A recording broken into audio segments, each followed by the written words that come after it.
pour la ngando masi na mona ki yango lokolo ba piège qui président Martin Fayulu au bout 5 ans les loyo na mbala moko ont décidé de se présenter les sous-soutés pour la ngana moni président élu abungi nzela na ebisi président élu azong la maloba na ye président élu a persisté la décision naïe.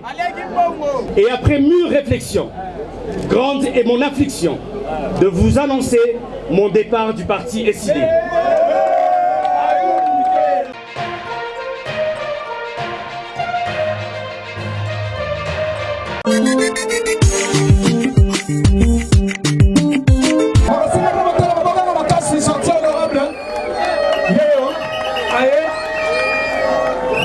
Député Nabino, les invités, tout respectés. D'entrée de jeu, je tiens à vous remercier sincèrement d'avoir honoré mon invitation. Malgré vos multiples occupations, vous avez daigné rehausser de vos présences en ce point de presse. Pour moi, c'est un jour triste parce que je dois m'adresser à l'opinion publique dans des circonstances difficiles. Juste après un feuilleton déplorable qui a enflammé la scène politique congolaise sur fond d'incompréhension et de malentendus. Pour rappel, le président élu Martin Fayulu a décidé le 19 juin 2023 que l'AMUCA et les SID n'allaient pas déposer les candidatures de leurs membres à tous les niveaux tant que le fichier électoral ne sera pas refait dans la transparence. Cette position a été réaffirmée par lui lors du meeting politique du 25 juin 2023. Entre-temps, en date du 21 juin 2023, j'ai initié une lettre ouverte pour demander au président élu Martin Fayulu de reconsidérer sa position. À l'origine, ma démarche consistait simplement à proposer à notre leader un autre son de cloche venant des millions de Congolais déçus de la décision qu'il avait prise de se retirer provisoirement du présent processus électoral. Pour celles et ceux qui avaient pris le temps de lire ma lettre ouverte, publiée sur les réseaux sociaux, ils ont dû comprendre que je demandais respectueusement au président de revenir sur sa décision dans l'unique but de répondre aux attentes du peuple congolais. L'objectif poursuivi était de stimuler les Congolais et Congolaises à exprimer leur déception et à délier leur langue afin que le commandant du peuple Martin Fayulu prenne lui-même la mesure du mécontentement de ses fidèles électeurs quant à son retrait provisoire du processus électoral. Je me réjouis énormément que cette lettre ouverte ait connu une large diffusion sur les réseaux sociaux au point de devenir virale. Elle aura ainsi servi d'un bref sondage d'opinion très révélateur, de sorte que plus personne ne pourrait m'attribuer des propos ou des agissements qui ne sont pas miens.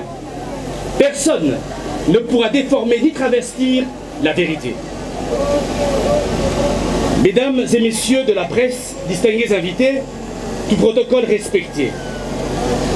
La vérité est que j'ai marqué mon désaccord avec la décision du président élu Martin Fayulu, parce que j'ai l'intime conviction que ne pas se représenter à ces élections revient à sacrifier le Congo. C'est abandonner les Congolais et les Congolaises qui croient en notre combat politique. C'est désorienter les électeurs et électrices qui se sont enrôlés spécialement pour nous donner leur voix. Je pense que c'est battre en retraite. La politique de la chaise vide n'a jamais servi à qui que ce soit, car elle revient surtout à accepter que d'autres choisissent et agissent à la place des absents. L'histoire politique du Congo est pleine d'exemples démontrant l'inefficacité de cette politique. Même en étant minoritaire, l'AMUCA a joué et joue le rôle de sentinelle et de gardien de la démocratie.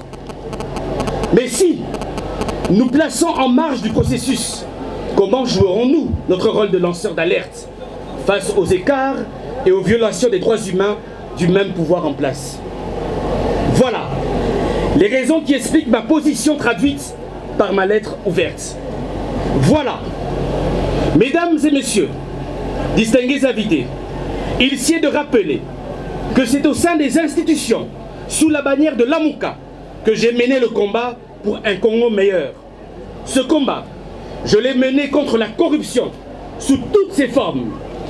Ce combat, je l'ai mené contre les bavures policières qui causent des centaines de victimes. Et le gouvernement s'est vu contraint de prendre en charge ce combat. Je l'ai mené contre les bavures policières qui causent des centaines de victimes. Et le gouvernement s'est vu contraint de prendre en charge certaines victimes de ces bavures. Ce combat, je l'ai mené contre le piteux état des infrastructures routières à Kinshasa. Et certaines en ont été réhabilitées par le gouvernement, notamment Elengesa, Bongolo, Kimwenza, Bajoko, Bonga, Ikelemba, Oshwe et tant d'autres. Je le mène en faveur de 27 millions de Congolais qui sont tenaillés par l'insécurité alimentaire, de 10 millions d'enfants qui croupissent sous la malnutrition, pendant que notre pays n'exploite pas les millions de 80 hectares de terres arables où son potentiel halieutique de 700 000 tonnes de poissons susceptibles de nourrir 2 milliards de personnes. Ce combat, je le mène contre le taux de chômage aigu dans notre pays, où 90% de notre jeune population n'a pas de travail. Ce combat, je l'ai mené contre le faible taux d'accès aux soins de santé et à l'électricité, contre la dilapidation des ressources de l'État, contre la gestion calamiteuse de nos entreprises et établissements publics. Ce combat, je l'ai mené tout au long de mon mandat au Parlement, où j'ai adressé une trentaine de questions orales avec débat et où j'ai déposé 7 propositions de loi visant à améliorer les conditions de vie de nos populations.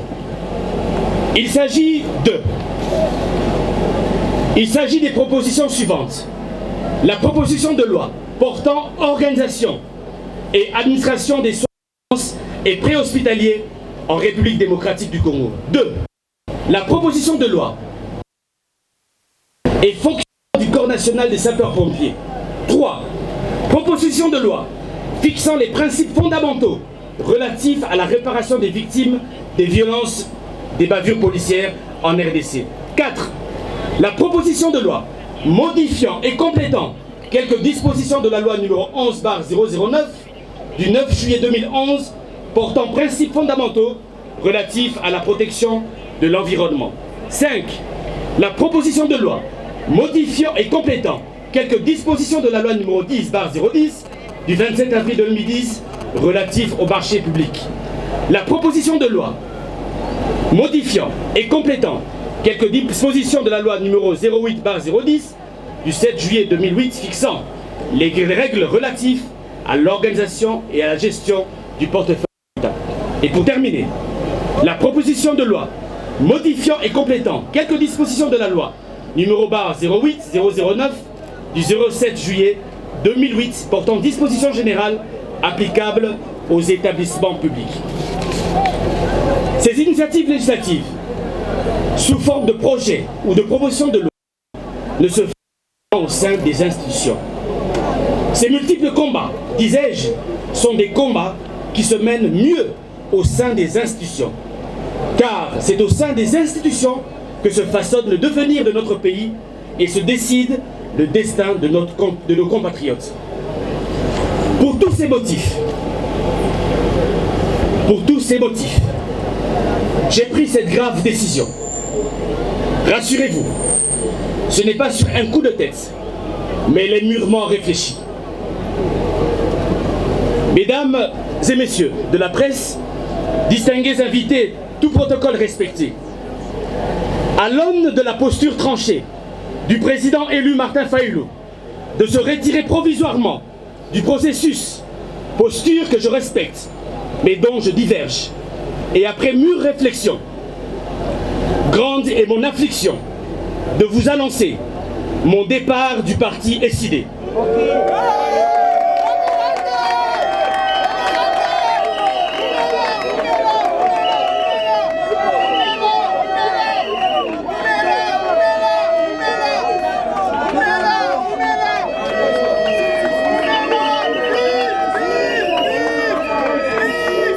À l'aune de la posture tranchée du président élu Martin Fayulu de se retirer provisoirement du processus, posture que je respecte, mais dont je diverge, et après mûre réflexion, grande est mon affliction de vous annoncer mon départ du parti SID.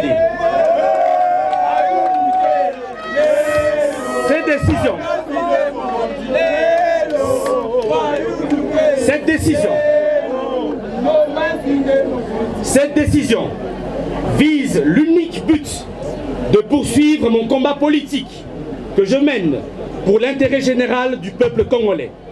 Soyez rassurés que ma vision de défendre les intérêts de mes compatriotes n'est pas circonscrite dans les milices d'une formation politique. À l'égard du commandant du peuple, Martin Fayulu, pour son soutien et son encadrement, j'ai une grande estime pour lui et cela ne changera pas. Je tiens également à remercier le secrétaire général des Vos Kitoko pour son appui et ses sages conseils. Je tiens enfin à remercier tous mes camarades du parti pour les merveilleux moments passés ensemble. SID est et restera à jamais le moule politique qui m'a forgé. Quant à vous, presse congolaise, pour l'amour du ciel, je vous en prie, n'alimentez pas la polémique entre SID et ma personne. Je serai et resterai le porte-parole de cette jeunesse abandonnée. Je serai et resterai le défenseur des travailleurs congolais chosifiés par les expatriés. Je serai et resterai le défenseur des opprimés jusqu'à obtenir une société plus juste dans laquelle chaque Congolais trouvera sa part. Que Dieu bénisse les Congolais et Congolaises, que Dieu bénisse notre cher beau pays, je dis et je vous remercie. Quand on a yé, Beko Pekisae, Yako se présenté dans l'élection. Konangai ezalaki likambo ya mabe. Yango bomonaki na komelaki ye. Konangando masi na monaki yango lokolo ba piégeaki président Martin Fayulu. Boni yo président Martin Fayulu. Obuni 5 ans. Lelo na mbala moko o décidé o se présenter les sous-soutés. Konangai na moni président élu abungi nzela. Yango na komelaki ye. Na ebisi président élu azong et la malobanaye. Mais malheureusement, dimanche le 25 juin, Nanjili Sainte-Thérèse, président élu, a persisté dans la décision naye.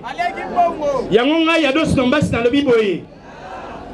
Nazali na likamoko te na président élu Martin Fayulu. Nazali na likamoko te na banegolanga ya SID. Tozali famille. Mengai Ados Nombasi, Nazali représentant du peuple congolais. Et Tumbanangai, il faut ça la makaka na kati ba institution. Ce qui les loyo, na lingi ko changer vie à ba congolais, il faut na bunda kaka na kati ba institution.